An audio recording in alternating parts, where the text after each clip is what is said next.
आप बताना पसंद करेंगे कि इन सब के आने के बाद आपकी लाइफ में क्या चेंजेस है? बर्बाद हो गया कहीं का नहीं रहे, इधर बेइज्जती और उधर भी बेइज्जती। भाई नाड़ा छुपा लो। नहीं, नाड़ा नहीं आ रहा सर, भाई ने छुपा लिया। राणा भाई आपकी लाइफ में तो एक ही चेंज आया होगा कि आपने वो पहले ही थी। अच्छा, आपकी लाइफ में क्या चेंज आया? चलो इतना दूर से बना रहा हूँ तो वीडियो शेफ से ना वो बन गया।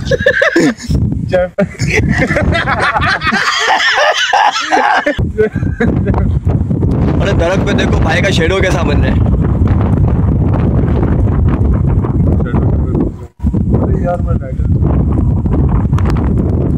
सवाल पूछना गधो। और सर हमारे डॉक्टर साहब, अबे सोने दे।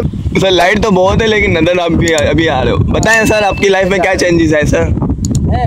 पहले मैं ABCD बोलता था, वाले पे ये बोलता हूँ।